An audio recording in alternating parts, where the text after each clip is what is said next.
الحمد لله الذي أرسل رسوله بالهدى ودين الحق ليظهره على الدين كله ولو كره الكافرون.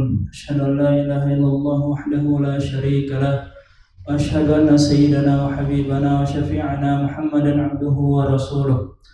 اللهم صل على سيدنا محمد وعلى آله وأصحابه ومن تبعه بإحسان إلى يوم الدين. Amma ba'd. Sebelum kita mulai, marilah kita panjatkan puja dan puji syukur kita kepada Allah Subhanahu wa taala yang masih memberikan kita nikmat, di antaranya adalah nikmat kesehatan, sehingga kita masih bisa berkumpul pada malam hari ini di tempat yang mulia dan dengan agenda yang mulia, yaitu menuntut ilmu syar'i, yaitu ilmunya Rasulullah sallallahu alaihi wasallam. Tak lupa pula kita aturkan salawat serta salam kita kepada junjungan kita Nabi besar Muhammad sallallahu alaihi wasallam, yang dimana beliau bersabda, "Man kharaja li talabi ilm fa huwa fi sabilillah hatta yarji'." Nabi sallallahu alaihi wasallam bersabda, barang siapa yang keluar untuk menuntut ilmu, maka dia keluar di jalannya Allah Subhanahu wa taala sampai dia kembali. Seandainya dia meninggal dalam keadaan menuntut ilmu, maka dia dihitung oleh Allah Subhanahu wa taala sebagai orang yang syahid. Bahkan Nabi sallallahu alaihi wasallam bersabda, "Man salaka tariqan yaltamisu fihi ilman sahalallahu lahu tariqan ilal jannah." Barang siapa yang memudahkan langkah kakinya menuju jalan menuntut ilmu, maka Allah Subhanahu wa taala akan mempermudah langkah kakinya menuju surganya Allah Subhanahu wa taala. Jadi memang menuntut ilmu ini adalah salah satu kewajiban setiap umat muslim, karena memang Nabi menuntut kita untuk menuntut ilmu. Karena menuntut ilmu itu adalah mengeluarkan kita daripada kebodohan, apalagi ilmu agama, ya kan. Dan pembahasan kita pada malam hari ini adalah salah satu pembahasan yang sangat penting, yaitu tentang furudul wudu atau arkanul wudu. Salah satu pokok bagaimana wudu kita itu sempurna, bagaimana wudu kita itu sah secara agama. Nah, maka sebelum kita masuk ke dalam pembahasan, kita niat dulu, ya kan. Nawaitu ta'allum wa ta'allim wa tadhkir wa naf'a wal intifa' wal ifada wal istifada wal hath ala tamassuk bi kitabillahi wa sunnati rasulih sallallahu alaihi wasallam wa du'a wal huda wad dalalatu ala al khair ibtigha wa mardatihi wa qurbihi wa thawabihi. Subhanaka la ilma lana illa ma 'allamtana innaka antal alimul hakim. Ya Fattah ya 'Alif ta'alaina futuhal 'arifin bi rahmatika ya arhamar rahimin. Bismillahirrahmanirrahim. Faslun fi furudil wudu. Jadi ini ada pembahasan tentang fardu yang ada di dalam wudu atau arkanul wudu, rukun-rukun wudu. Jadi setiap pembahasan di dalam agama itu ada namanya rukun, ya kan. Biar apa? Biar ibadah tersebut menjadi sah. Maka kalau misalnya kita tidak melakukan salah satu rukunnya, maka ibadah tersebut tidak sah. Begitu juga di dalam wudu ini. Di dalam wudu ini ada namanya rukun. Kalau kita meninggalkan satu rukun, maka wudu kita tidak menjadi sah. Maka ini adalah salah satu ilmu yang paling penting. Biar apa? Biar kita bisa mengetahui bahwasanya wudu kita itu sah. Furudul wudu'i sittatun. Bahwasanya rukun wudu itu ada 6. Dan ini yang ada di dalam madhab Asy-Syafi'i. 4-nya berada di dalam Al-Quran, dan 2-nya itu tambahan daripada ulama atau ijtihadnya para ulama. Nah, 4-nya ini yang ada di dalam Al-Quran, sebagaimana yang Allah firmankan, "Ya ayyuhalladzina amanu idza qumtum ilas sholati faghsilu wujuhakum wa aydiyakum ilal marafiq wamsahu bi ru'usikum wa arjulakum ilal ka'bain." Jadi 4 ini, yang pertama adalah membasuh, yang akan disampaikan oleh muallif sahibul kitab. Yang pertama yaitu membasuh wajah. Ini sudah ada di dalam Al-Quran. Yang ini adalah perintah daripada Allah Subhanahu wa taala. Kata Allah, "Ya ayyuhalladzina amanu idza qumtum ilas shalah." Kalau kalian mau melaksanakan salat, famsahu biwujuhikum. Maka yang pertama basuh wajah. Wa aydiyakum ilal marafiq. Yang kedua basuh tangan sampai ke pergelangan, sampai ke siku. Ya kan? Yang ketiga famsahu wujuhakum wa aydiyakum ilal marafiq wamsahu birusikum. Yang ketiga membasuh kepala. Yang keempat wa arjulakum ilal ka'bain, dan membasuh kaki sampai ke mata kaki. Ini 4 ini ada di dalam Al-Qur'an. Dan 2-nya itu tambahan atau hasil ijtihad daripada ulama. Maka kita masuk pada pembahasan yang pertama, yaitu atau rukun yang pertama, yaitu adalah al-awwalu an-niyah. Yang pertama adalah niat. Kenapa tidak disebutkan di dalam Al-Qur'an? Karena ini memang hasil daripada ijtihadnya para ulama. Dan niat ini adalah salah satu kewajiban, ya kan? Bahkan para ulama mayoritas ulama mengatakan bahwasannya niat itu adalah salah satu kewajiban di dalam ibadah. Kenapa? Karena niat ini untuk membedakan antara ibadah dengan kebiasaan. Nah, contohnya apa? Contohnya mandi. Kalau orang mandi biasa, dia tidak perlu niat. Tapi kalau mandi wajib niat. Kenapa? Karena membedakan antara ibadah dengan adah atau ibadah dengan kebiasaan adalah niat. Maka ulama memasukkan niat di dalam ibadah karena memang untuk membedakan antara kewajiban dengan yang bukan wajib. Membedakan antara ibadah dengan yang bukan ibadah. Maka kalau orang misalnya orang mandi wajib tapi tidak niat mandi wajib, maka dia tidak mandi wajib dan mandi wajibnya tidak sah. Begitu juga di dalam wudu. Kalau misalnya dia berwudu tidak berniat, maka wudunya tidak sah. Maka yang pertama adalah niat, ya kan? Nah, dan niat itu kata para ulama al-qasdu, secara bahasa niat itu adalah memaksudkan sesuatu. Dan secara syariat niat itu adalah qasdu syai'in muqtarinan bi fi'lihi. Dan ini akan ada pembahasannya setelahnya. Nah, jadi apa artinya? Yaitu memaksudkan sesuatu, ya kan? Muqtarinan bi fi'lihi, berbarengan dengan perbuatannya. Jadi niat itu kapan dimulai di dalam wudu? Niat itu dimulai ketika membasuh wajah. Ketika membasuh wajah, disinilah mulai niat. Jadi ketika mau mengambil air, ya kan? Mau membasuh wajah, maka niat, ya kan? Nah, niatnya bagaimana? Niatnya sebagaimana kita berniat, nawaitu wudu'a raf'ul hadathi fardhan lillahi ta'ala. Jadi itu niatnya. Atau li istibahatis shalah lillahi fardhan lillahi ta'ala. Jadi harus ada namanya raf'ul hadath. Kenapa? Karena tujuan daripada wudu itu adalah mengangkat hadath. Jadi tujuan daripada wudu itu adalah mengangkat hadath. Jadi kalau orang mau berniat wudu, harus yang pertama mengatakan nawaitu wudu'a. Karena harus ada yang dia niat harus spesifik niatnya itu tentang apa? Niat sholat kah, niat wudu kah, atau niat puasa kah, ya kan? Jadi dia niat untuk berwudu. Yang kedua, tujuan dia berniat untuk apa? Untuk mengangkat hadas kecil, habis buang air besar atau habis buang air kecil, ya kan? Ini namanya hadas kecil. Nah, raf'il hadathi fardhan lillahi ta'ala. Itu yang pertama. Yang pertama adalah rukun yang pertama adalah niat. Jadi memang niat ini adalah salah satu kewajiban, dan ini adalah pendapat mayoritas ulama. Yang kedua yaitu membasuh wajah. Nah, yang kedua ini yang ada di dalam Al-Qur'an tadi, yaitu membasuh wajah. Dan batasan membasuh wajah itu mulai dari tempat tumbuhnya rambut sampai di jenggot. Kalau laki-laki sampai sini, perempuan sampai sini, sampai dagu, sampai jenggot. Jadi mohon maaf ibu-ibu, kalau misalnya pakai jilbab atau pakai kerudung, tolong ini ini ditutup, karena ini bagian daripada aurat. Begitu juga kalau misalnya mau sholat ibu-ibu, harus tutup ini, karena ini aurat. Jadi kalau misalnya kelihatan, sholatnya bisa tidak sah karena kelihatan auratnya. Nah, dan lebar wajahnya itu dari telinga sini sampai sini. Jadi semua ini adalah anggota bagian wajah. Semuanya harus kena air. Jadi semuanya ini dari sini tempat tumbuhnya rambut sampai sini, ini panjang wajah. Dan lebarnya dari ujung telinga sini sampai telinga sini. Dan semuanya ini adalah bagian daripada wajah.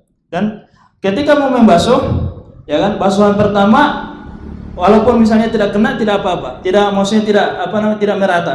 Tapi yang kedua, ketiga harus merata biar sempurna. Karena kalau tidak sempurna maka tidak sah.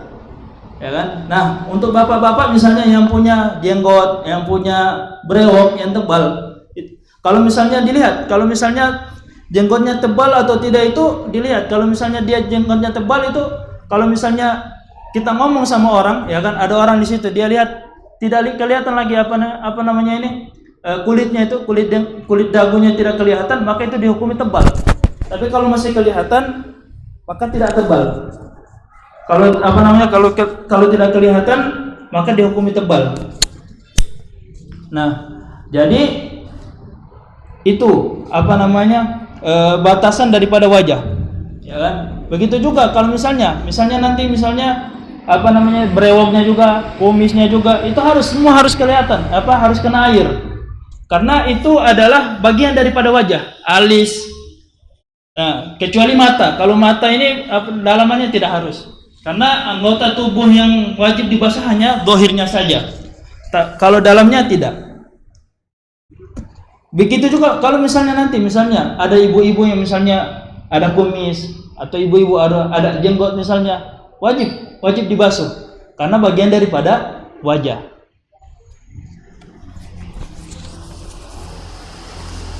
Terus rukun yang ketiga ini ghuslul yadaini ma'al mirfaqaini, membasuh kedua tangan sampai ke siku. Jadi para ulama itu mengatakan harusnya itu sampai sini. Aduh, ini bagaimana ya? Boleh kasih contoh ya. Basuhnya itu sampai di sini, sampai siku sini. Tapi ulama mengatakan lebih bagusnya dilebihkan sampai ke sini. Itu buat apa? Untuk menjaga agar supaya kewajiban tadi itu sempurna. Karena kata para ulama, ma la yatimul wajib illa bihi fa huwa wajib. Kalau misalnya tidak sampai ke situ, maka bisa saja tidak sah. Maka ahsannya itu lebih baiknya dilebihkan sampai ke sedikit daripada lengan badan dari sini. Itu batasan daripada dari tangan sampai ke siku. Nah, rukun yang keempat itu adalah mashur ras, atau membasuh kepala. Membasuh kepala di dalam mazhab kita itu hanya sebagian saja, sebahagian dari rambut. Saya izin buka. Jadi membasuh kepala itu, ini kepala. Membasuhnya itu mau dari mana saja, mau dari depan sini kah, mau dari belakang. Selama masih dihukumi kepala, maka sah-sah saja membasuhnya, dan tidak harus membasuh semua.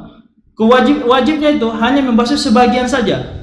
Kalau misalnya cuma basuh bagian sini, sudah bagian sini saja yang dibasuh. Hukumnya sunnah membasuh semuanya. Ini di dalam mazhab kita. Di dalam mazhab Syafi'i hukumnya sunnah membasuh seluruh bagian kepala. Tapi hukumnya wajib membasuh sebahagiannya saja.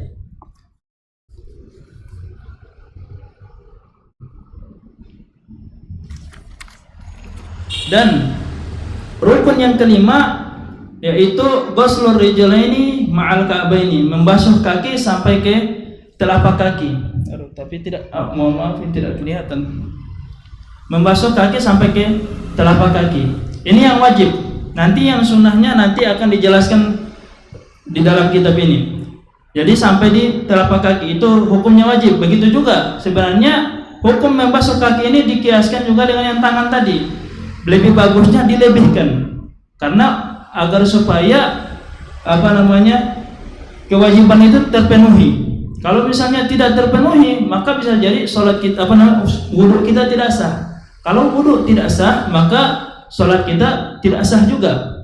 Karena memang wudu ini berkaitan dengan ibadah-ibadah yang lain, seperti sholat, seperti orang kalau misalnya mau haji, mau umroh, itu harus berwudu dan wudunya harus sempurna.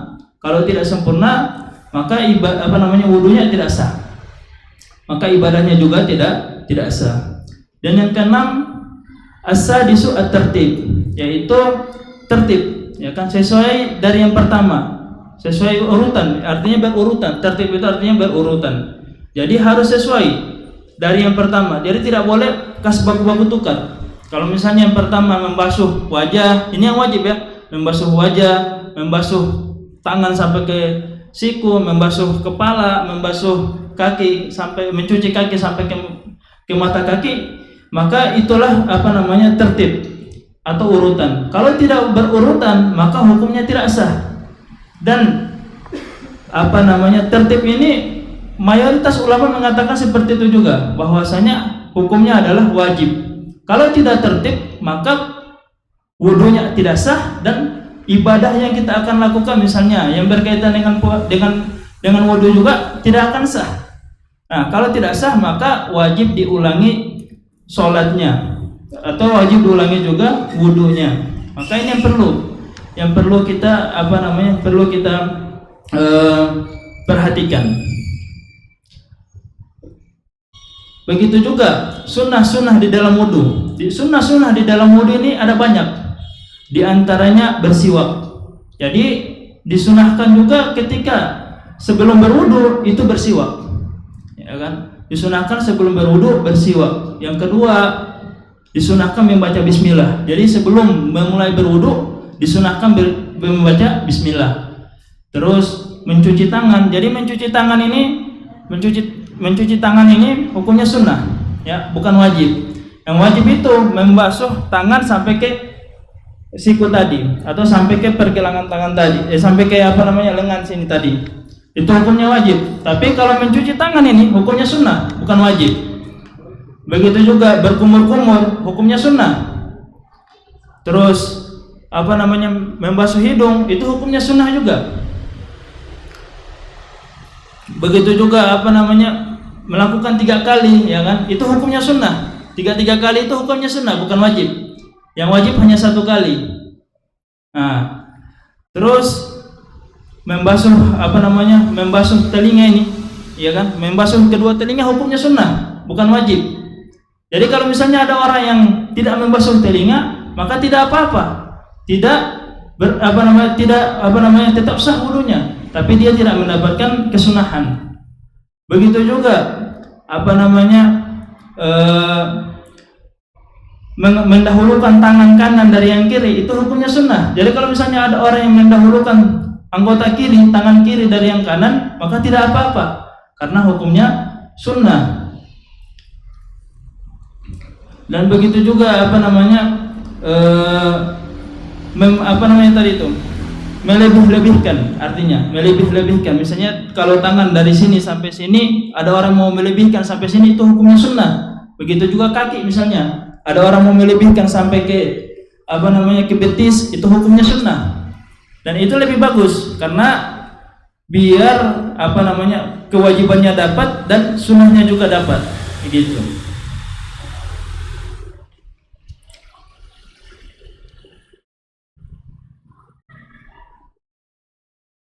Setelah itu kata beliau masih di dalam pembahasan tentang makruhatul wudu. Wa amma makruhatul wudu fa katsiratun aidan minha tarkul madmadati wal istinsyaq. Sekarang pembahasan tentang meninggalkan atau makruh di dalam wudu. Jadi kalau misalnya orang melakukan ini hukumnya makruh, bukan haram tapi makruh. Yang pertama meninggalkan kumur-kumur. Meninggalkan kumur-kumur, tidak berkumur-kumur selain di luar waktu puasa, itu hukumnya makruh. Atau meninggalkan ini juga membasuh hidung. Membasuh hidung, memasukkan air ke dalam hidung, itu hukumnya makruh kalau orang tinggalkan. Terus mendahulukan yang kiri dari yang kanan, hukumnya makruh. Begitu juga kurang dari 3 atau melebih-lebihkan dari 3 kali, misalnya membasuh lebih dari 3 kali, 4 kali, 5 kali, hukumnya makruh.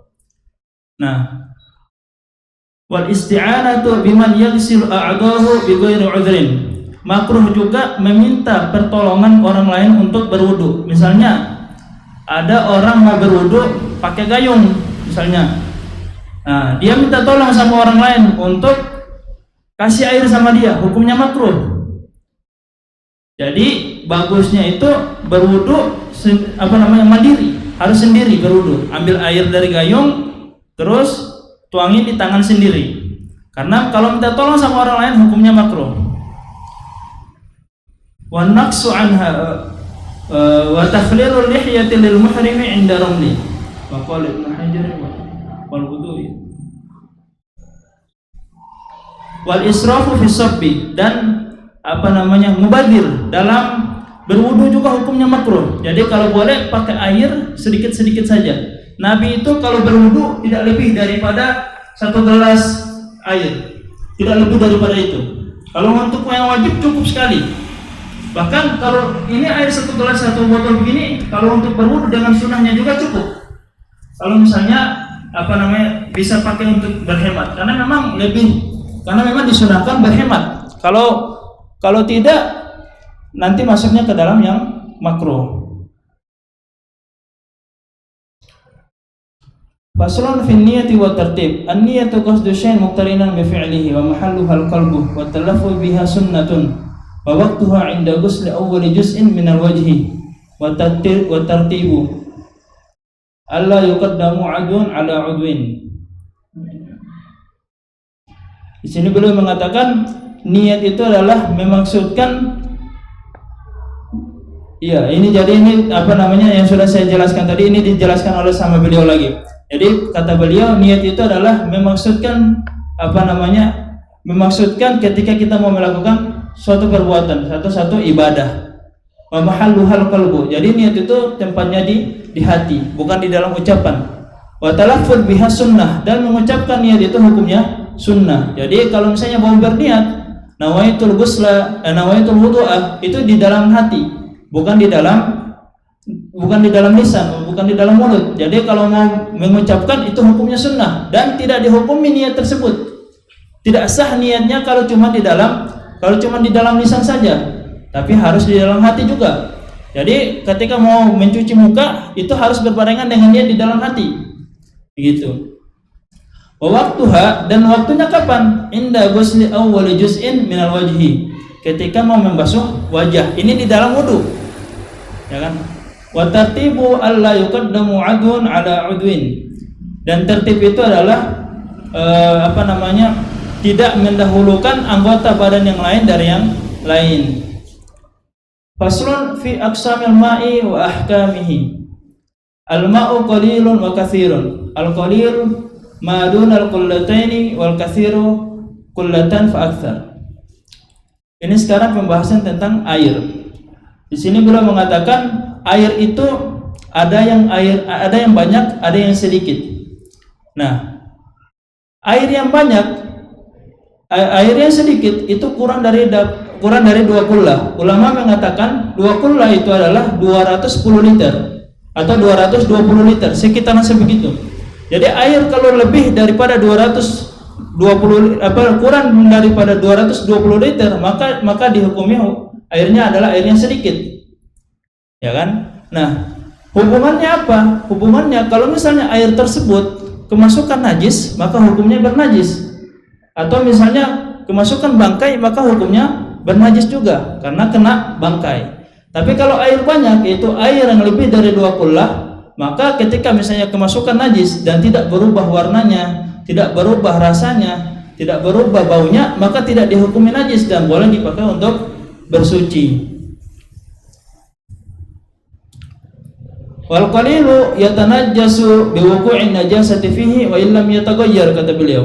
Nah, jadi air yang sedikit itu kalau misalnya kena najis, ya kan, maka dia dihukumi bernajis.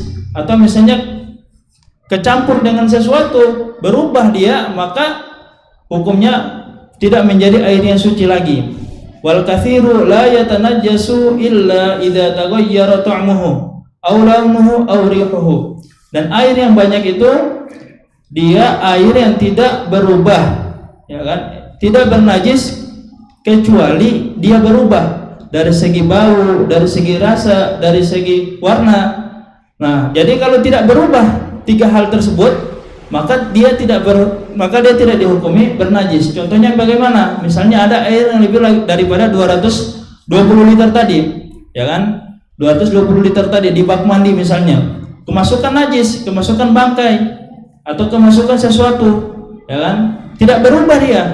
Kalau misalnya kemasukan misalnya bangkai tikus misalnya, tidak berubah dia misalnya. Airnya tidak berubah dari warnanya, rasanya juga tidak berubah, baunya tidak berubah, maka boleh orang pakai untuk bersuci.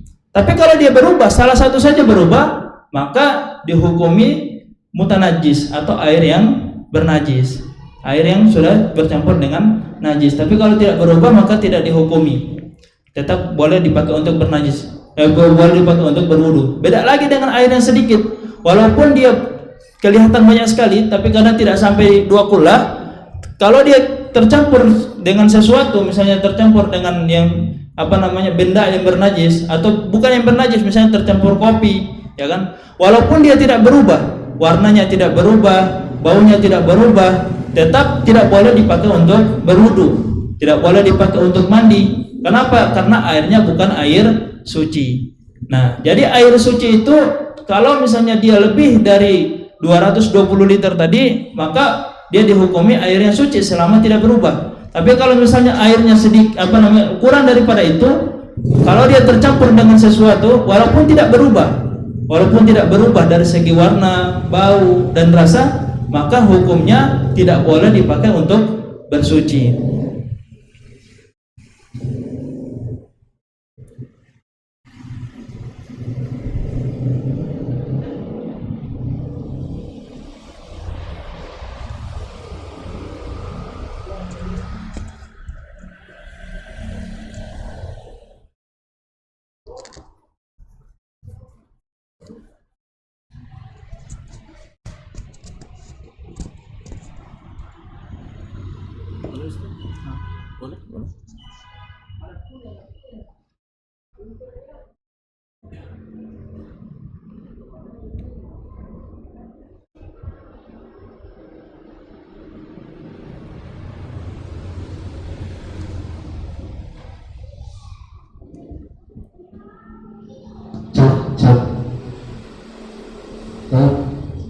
Jamaah Masjid Al-Husna yang dimuliakan Allah Subhanahu wa taala,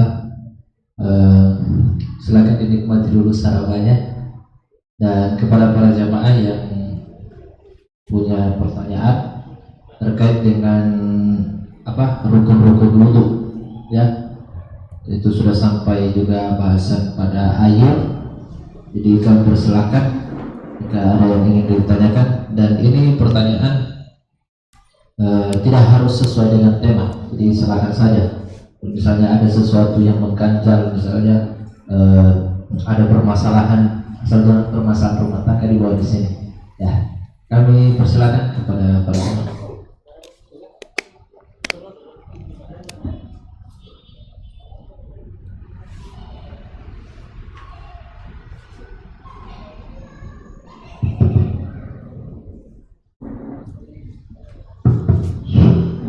Bismillahirrahmanirrahim. Assalamualaikum warahmatullahi wabarakatuh. Waalaikumsalam warahmatullahi wabarakatuh. Menyimak apa yang telah disampaikan oleh Ustaz tadi mengenai wudu, itu terutama air.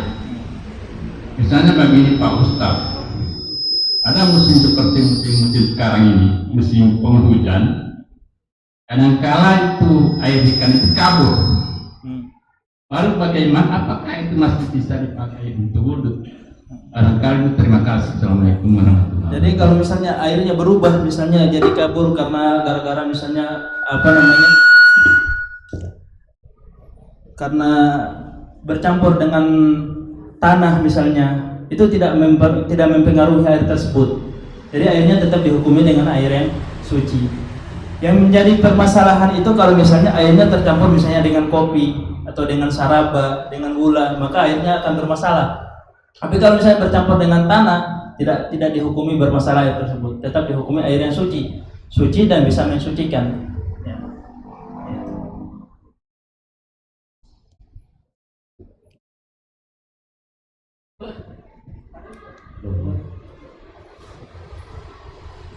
Terima kasih.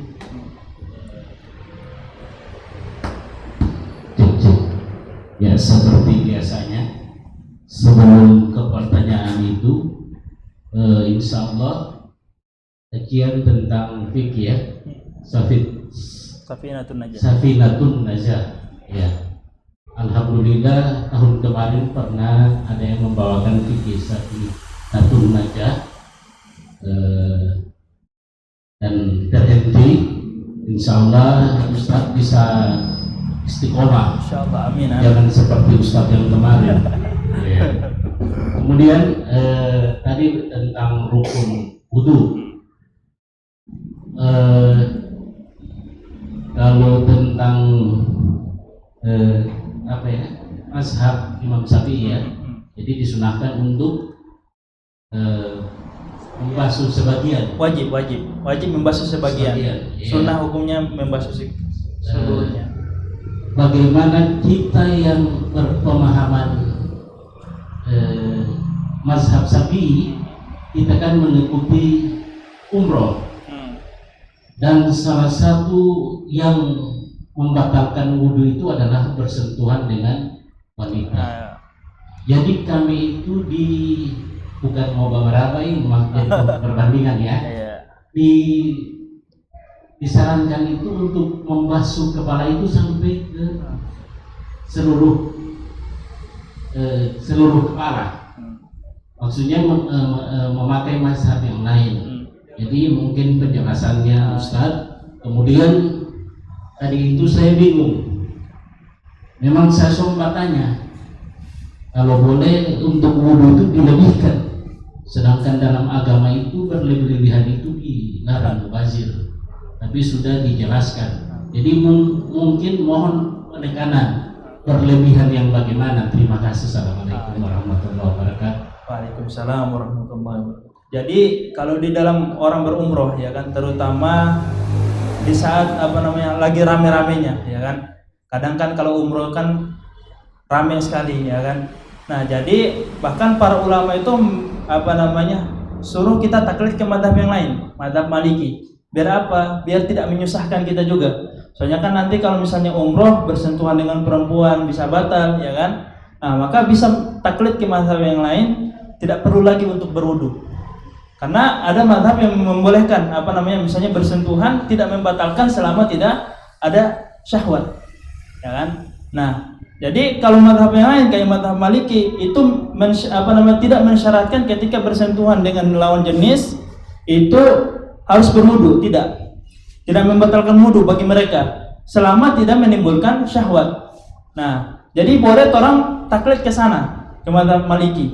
Kenapa? Karena memang kondisinya sulit untuk orang berwudu lagi, ya kan? Apalagi kalau misalnya lagi sementara tawaf, ya kan? Nah, ketika bersentuhan itu sulit mau keluar, ya kan? Sulit mau keluar, maka boleh taklid ke mazhab Maliki di dalam permasalahan ini. Untuk apa? Untuk memudahkan orang beribadah ketika lagi umroh, ya kan? Soalnya kalau tidak begitu batal itu bisa banyak kali, apalagi tawaf 7 kali, ya kan? 1 kali putaran mungkin bisa 1 kali bersentuhan. Nah, ini mau lari lagi untuk wudu kan sulit, ya kan? Jadi ulama membolehkan taklid di mazhab Maliki agar supaya memudahkan kita tidak bolak-balik untuk wudu lagi. Jadi begitu. Nah, kalau untuk masalah berlebihan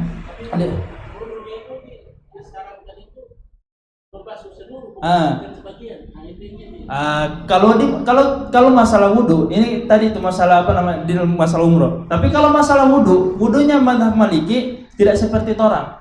Mazhab Maliki mengatakan wudunya mereka itu kalau membasuh kepala harus semuanya, harus seluruhnya. Itu hukumnya wajib bagi mereka. Hukumnya wajib, ya kan? Dan ini perbedaan pandangan ulama, dan itu adalah hal yang wajar, ya kan? Kalau misalnya mau taklid ke mazhab Maliki sebenarnya tidak perlu lagi wudu. Kalau misalnya mau tawaf, misalnya dalam keadaan tawaf, tidak perlu lagi wudu. Karena bagi mereka wudunya tidak batal. Tidak batal wudu ketika bersentuhan dengan yang bukan mahram. Begitu.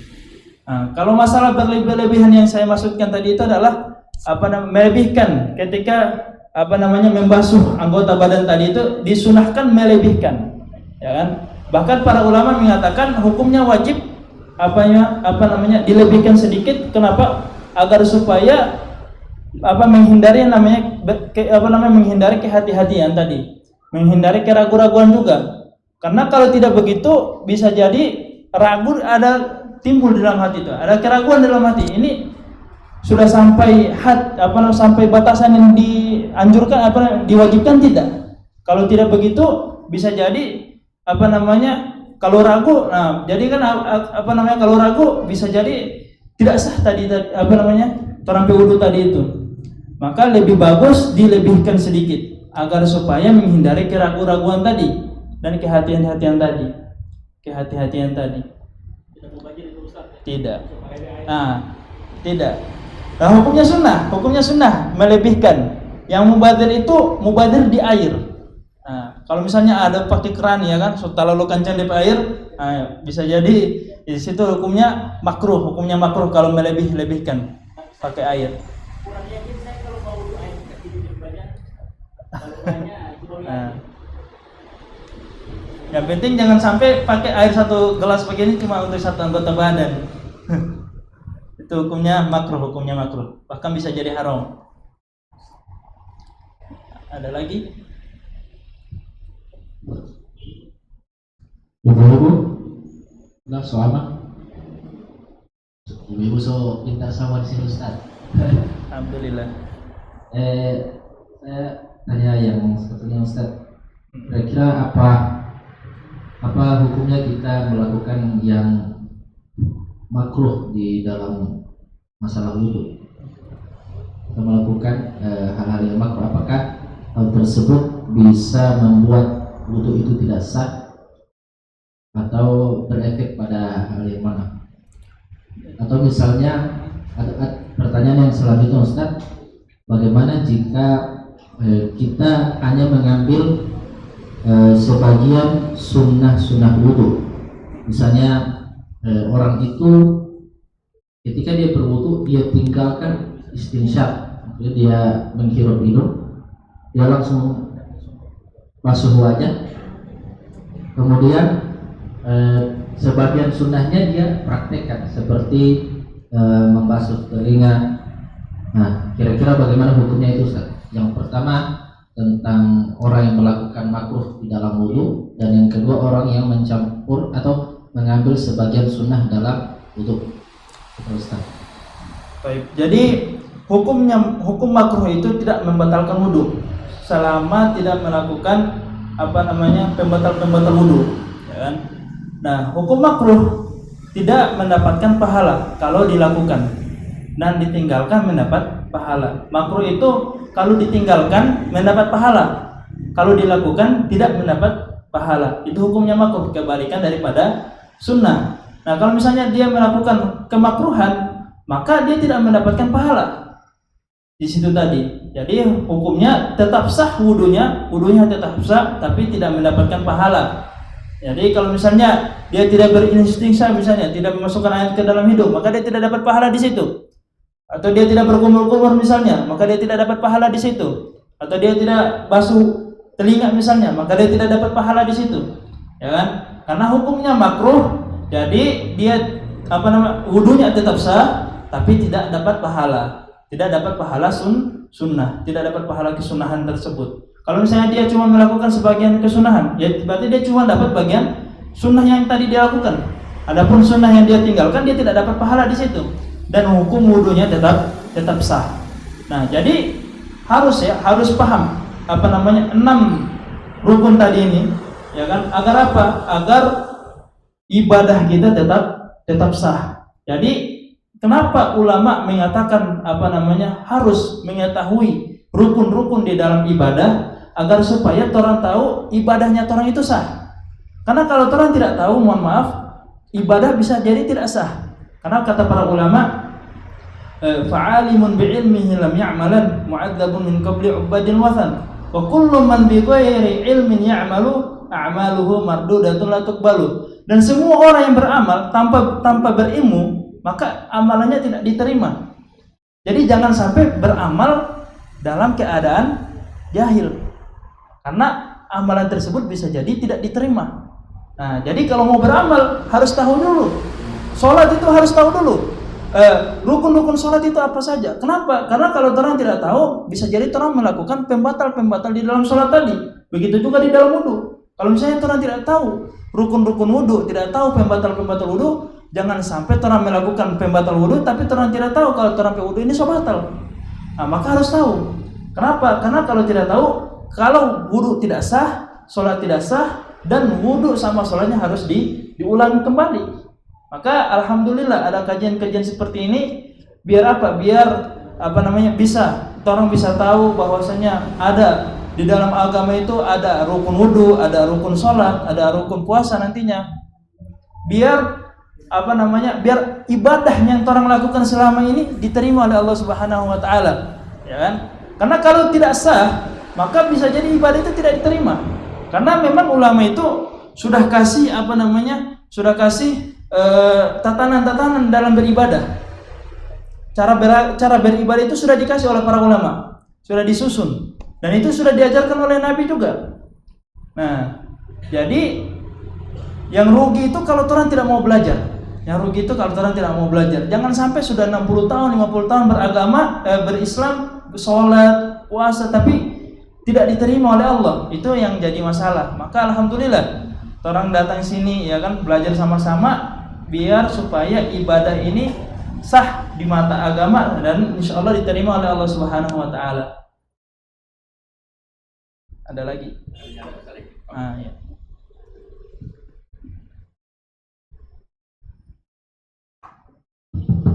Ya, baik Ustaz, terkait dengan air ini, kalau misalkan kita di dalam ada tong yang itu tertutup dan kita tinggalkan berbulan-bulan, terus kita balik, air yang tadi yang tertutup itu sudah berubah 3 faktor tadi, rasa, bau, dan warnanya.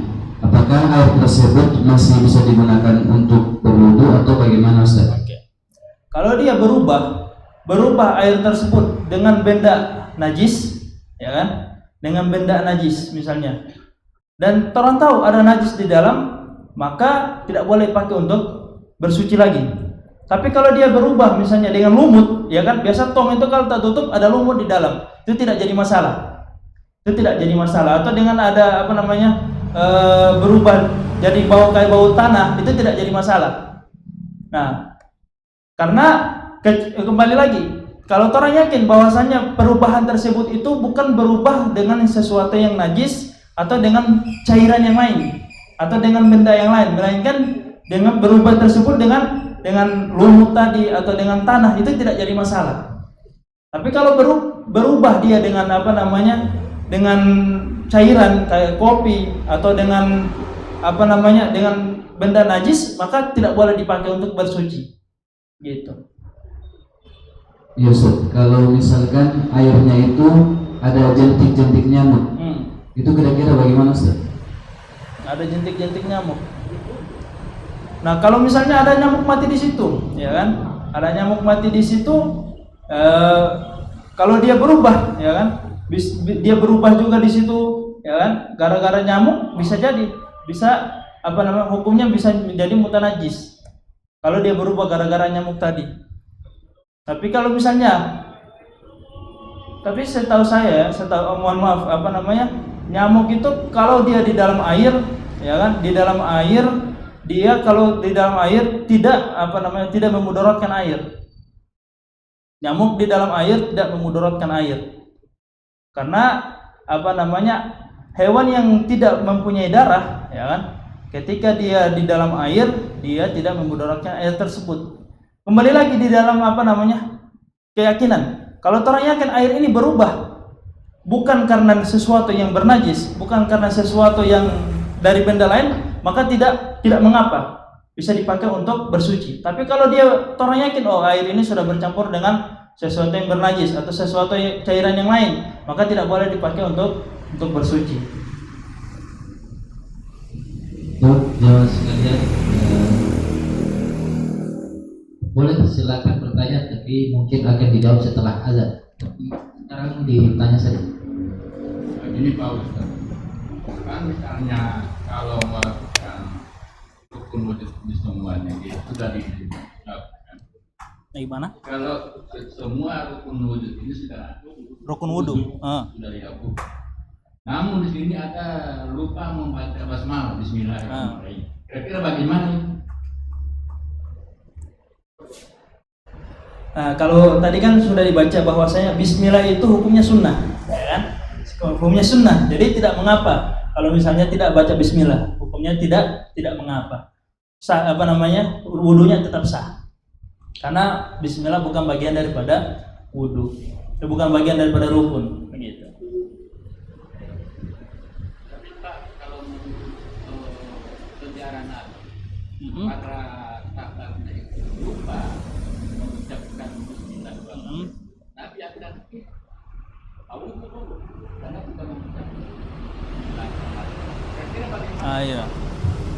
Jadi kalau basmalah itu di dalam mazhab Syafi'i itu hukumnya bukan rukun, ya kan? Maka tidak dihukumi bagian dari rukun. Jadi kalau misalnya ditinggalkan tidak menjadi masalah. Berbeda dengan mazhab yang lain. Ada mazhab yang lain seperti mazhab Zaidiyah, mazhab Zuhiriyah mengatakan bahwasanya basmalah bagian daripada wudhu, bagian daripada rukun. Jadi dimaksudkan di dalam situ. Karena memang ada hadis juga yang mengatakan seperti itu. Jadi kalau misalnya orang ya kan yang menganut mazhab Syafi'i tidak jadi masalah. Karena memang itu bukan bagian daripada bukan bagian daripada rukun. Bukan bagian daripada rukun wudhu.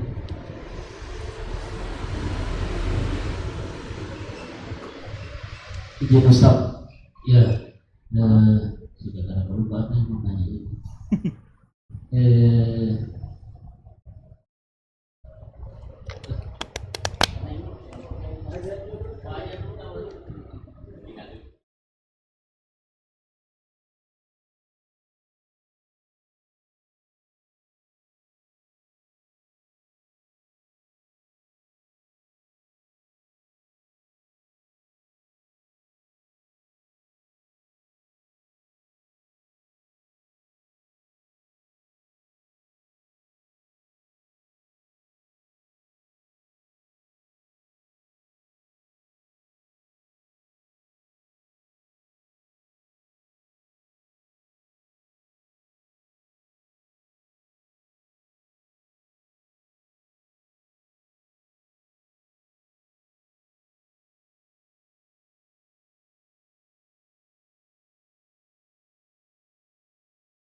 di masbuk karena kebiasaan saya itu masbuk. Kemudian seperti yang dikatakan tadi, selain rukun-rukun wudu itu ada kan yang sunahnya.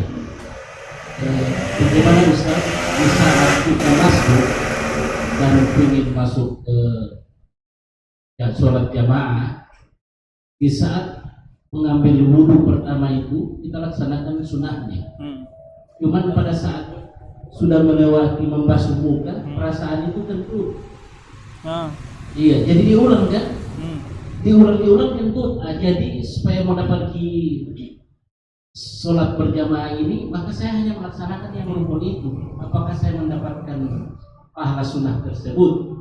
Kemudian masalah pembahasan tentang wudu ini, kalau di perkotaan saya masih berpikir sah-sah saja. Cuman kalau kita masuk ke pedesaan Ustaz, pengalaman dalam perjalanan yang di jalan besar saja, jangankan yang di dalam-dalam. Kalau katanya jentik nyamuk itu, kadang-kadang yang di masjid itu seberapa minggu air tidak takore.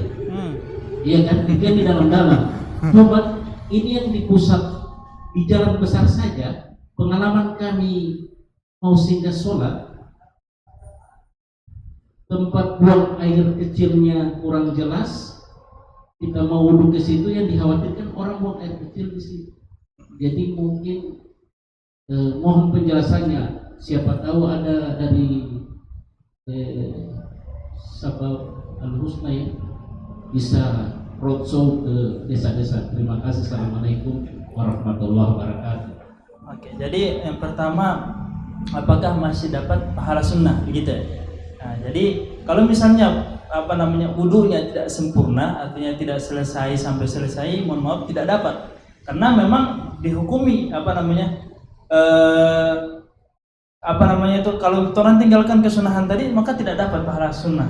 Tapi orang dapat pahala sunnah bersama sholat jamaah bersama imam. Ya. Iya, karena memang orang tinggalkan tadi kan, perbuatannya orang tinggalkan. Karena orang tinggalkan kesunahan tersebut, ya kan? Orang tinggalkan kesunahan tersebut, maka orang tidak dapat pahala kesunahan tersebut. Karena memang tidak orang lakukan. Tapi karena orang tinggalkan ini, karena orang lagi kejar pahala kesunahan bersama imam, ya kan? Terus apa yang tadi itu masalah tempat wudu di pedesaan. Kurang meyakinkan Ustaz. Jadi kalau misalnya orang tidak yakin, misalnya tidak yakin tempatnya ini tidak suci misalnya, ya kan? Maka tidak boleh berwudu. Karena keraguan-raguan itu tidak akan hilang sampai orang yakin. Ya? Tidak harus berwudu. Bisa orang beli air saja, beli air di Alfamart, Indomaret, wudu pakai air itu. Karena memang lebih yakin sama itu. Karena kalau air ini bikin ragu-ragu, ya kan? Apakah airnya suci, airnya tidak suci? Karena kalau ada keraguan, ya kan? Dan lebih dominannya air ini tidak suci, maka jangan. Karena dihukumi seperti itu. Dihukumi kalau orang ragu dan keraguan ini lebih dominan ke air ini tidak suci, maka hukumnya tidak suci. Beda lagi kalau misalnya yakin, saya 100% yakin air ini suci. Karena memang saya tidak tahu, ya kan? Saya dari perjalanan jauh, saya tidak tahu air ini saya tidak tahu ada apa-apa ini air, maka hukumnya tetap suci. Selama tadi tidak berubah tadi. Ya kan? Airnya suci Ustaz. Iya. Tempatnya itu. Iya. Kalau yang tempatnya ini kayak ada bau kencing baunya, ya kan? Nah, airnya air cipratannya itu, air kecipratannya itu jangan sampai kena ke anggota badan. Karena memang hukumnya itu di air Pak, bukan di bukan di tempatnya, ya kan? Kalau masalah tempat, kalau dia tidak ada berhubungan dengan wudu, sah wudunya itu tidak ada hubungannya. Nah, beda lagi kalau misalnya dengan sholat. Kalau misalnya air cipratan air tadi itu kena misalnya di pakaian, ya kan? Air ini tempat tadi ini memang ada bau kencing, ya kan?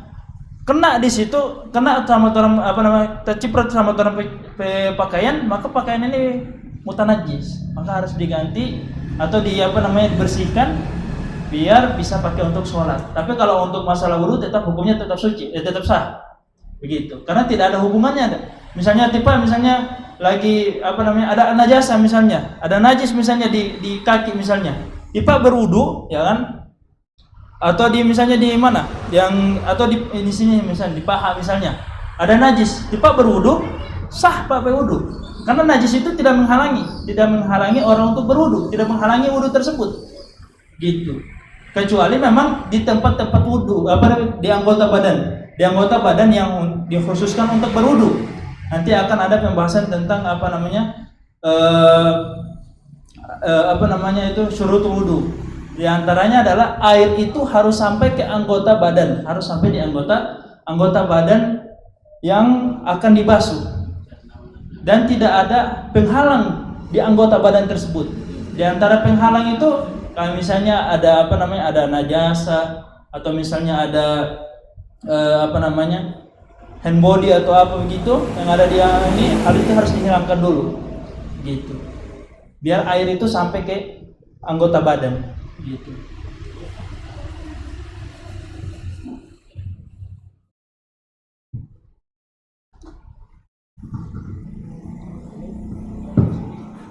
Oke, terima kasih. Assalamualaikum warahmatullahi wabarakatuh. Waalaikumsalam warahmatullahi wabarakatuh. Ada beberapa hal yang perlu saya pertanyakan. Yang pertama, masalah skincare bagi ibu-ibu. Biasanya orang itu sebelum berwudu pakai skincare. Ketika datang waktu sholat, orang wudu pastikan terhalang dengan skincare. Iya, betul. Itu yang pertama. Apalagi pakai lipstick, terhalang dengan terkena air. Kemudian berikut tadi menyampaikan tentang orang musafir tadi dalam perjalanan. Bagaimana kalau pakaiannya hanya satu, tidak ada pakaian lain?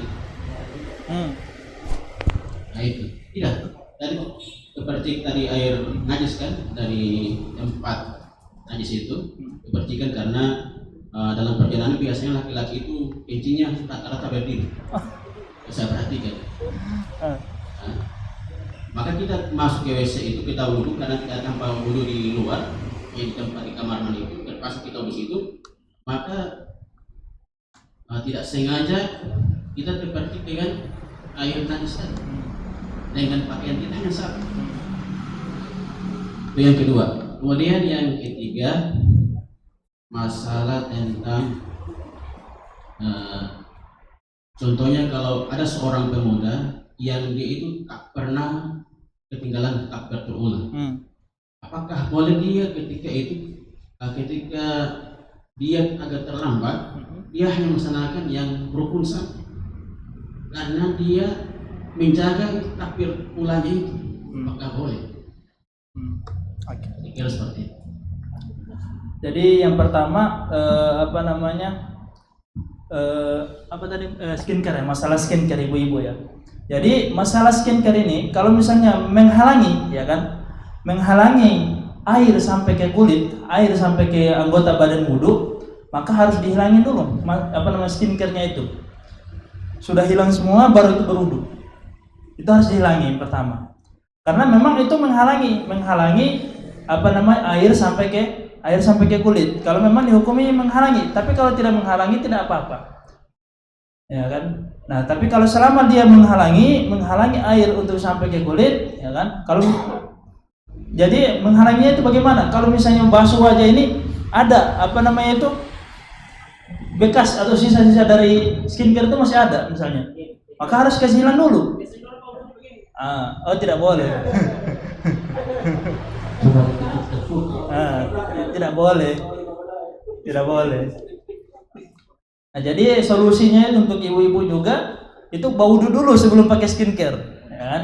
Wudu dulu baru pakai skincare gitu. Nah, terus masalah misalnya pakaian cuma satu. Jadi Pak, ada caranya untuk menghilangkan najis atau cara mensucikan pakaian dari najis. Jadi caranya itu Pak ambil air, basuh di di pakaian yang kena najis sampai baunya hilang, sampai kalau ada warnanya hilang, itu harus begitu. Dibasuh saja. Basuh pakai air suci tadi, sampai najisnya hilang dan yakin bahwasanya najisnya sudah hilang. Jadi begitu. Tidak harus ganti pakaian, tidak misalnya cuma satu, tidak harus beli pakaian, tidak. Syariat itu memudahkan, Pak. Jadi syariat itu memudahkan kita untuk beribadah. Di antaranya itu begitu, untuk menghilangkan najis itu mudah. Apalagi misalnya kencing. Kencing itu cuma najis mutawasitoh, ya. Najis najis pertengahan, tidak sampai najis berat. Najis berat itu cuma dua. Kalau bukan anjing sama babi. Nah, selain daripada itu ada namanya najis ringan dan najis pertengahan antara berat sama ringan. Yaitu antaranya kencingnya orang besar. Kencingnya orang besar itu orang dewasa itu hukumnya najis mutawasitoh. Cara menghilangkannya itu ya basuhkan air suci tadi ke ke celana sampai hilang najis tersebut. Begitu. Yang masalahnya begini, kita tidak tahu di mana terkena najis itu. Tidak tahu. Jadi ulama menghukumi kalau tidak tahu, ya kan? Tapi yakin bahwasanya ada najis yang kena, ya kan? Maka basuh semua anggota celana tadi. Karena memang seperti itu, Pak. Karena hukum tidak tahu itu, karena tidak tahu tapi yakin ada najis, hukumnya seperti itu. Kenapa? Karena kalau tiba basuh hanya sebahagian, bisa saja bukan itu yang kena najis. Bisa saja di anggota badan, bisa saja di anggota di celana, di bagian celana lain yang najis. Jadi seperti itu. Nah, terus yang ketiga, misalnya dia mau kejar takbiratul ihram atau takbiratul ula sama imam misalnya. Tapi dia meninggalkan sunnah, ya kan? Cuma mengerjakan yang wajib-wajib saja, rukun-rukun yang wajib saja. Tetap dia tidak mendapatkan pahala kesunahan tersebut. Kenapa? Karena sunnah itu kalau ditinggalkan, Pak, tidak mendapatkan pahalanya. Sesuai dengan pengertiannya tadi, ya kan? Kalau ditinggalkan ya tidak mendapatkan kesunahan, tidak mendapatkan pahala sunnah. Tapi kalau dia masih mengerjakan, ya kan, maka dia akan mendapatkan pahala sunnah dan tetap dapat pahala sunnah mengikuti sholat berjamaah. Gitu. Jadi begitu. Jadi harus yakin ya. Kalau misalnya tidak tahu, misalnya kan tipa tidak tahu misalnya. Tapi tipa ini penasaran, saya celana ini kena najis atau belum? Ragu-ragu, maka ragu-ragu ini harus Pak kasih hilang dengan tadi basuh. Karena ada keraguan di dalam itu dan lebih condong keraguan tersebut kena najis, maka celana dihukumi bernajis. Begitu. Jadi lebih baiknya bagaimana? Tidak usah cari tahu. Iya. Karena sesuatu yang tidak diketahui tidak ada hukum. Dan ini pernah terjadi, Pak, waktu di Yaman, ya kan? Ada salah satu orang, dia lewat di lorong, ya kan? Tiba-tiba dia bawa tong air. Ada orang buang air dari atas. Dia tidak tahu, orang yang berterima air ini dia tidak tahu air ini suci atau tidak. Nah, harusnya dia tidak tanya, ya kan? Kalau dia tidak tanya, air ini dihukumi suci. Kenapa? Karena dia tidak perlu tahu. Karena sesuatu itu hak asalnya itu adalah suci, gitu. Air itu hukumnya suci pada asalnya. Yang merubah kesucian dia itu adalah benda-benda tadi. Kalau dia tidak tanya, hukumnya air ini suci. Walaupun aslinya ini hukumnya bernajis. Nah, karena dia tanya sama orang yang buang air ini apa? Air yang bernajis. Jadi hukum air tersebut dihukumi air yang bernajis. Padahal kalau dia tidak tanya, hukumnya tetap suci tadi itu air. Jadi begitu. Begini Ustaz, itu kan pengalaman yang Yaman kan. Kita ini berbeda-beda Ustaz. Jadi kami itu mohon penegasan. Kalau macam ini dibasuh kan, tapi kita yakin kita itu membersih, tapi ada waktu dan kondisi yang memaksakan kita untuk melaksanakan sholat. Jadi apakah kita meyakinkan saja atau kita tidak usah sholat? Karena daripada kita melaksanakan sholat itu juga tidak sah. Ya, terima kasih. Assalamualaikum warahmatullahi wabarakatuh. Bagaimana begini Pak? Kita di akhir waktu sholat tiba-tiba tadi sedikit percikan kencing. Kalau kita mau ke belakang habis waktu sholat. Dengan kita sholat kosong sekarang. Semua masuk waktu maghrib. Diteruskan sholatnya atau dibatalkan sholat? Jadi mau jawab dulu yang tadi ya. Masih ada waktu? Ustaz, masih ada waktu Ustaz? 1 menit. Satu menit ya. Tinggal 1 Nah, menit. jadi harus yakin, bukan diyakin-yakinkan Pak ya, harus 100%, 100% yakin, ya kan? Karena kalau tiba tidak yakin 100%, maka dihukumi pakaian tersebut bernajis, begitu. Jadi tidak ada masalah tidak sholat ya. Ya, baik, alhamdulillah kajian telah selesai. Kami ucapkan syukur.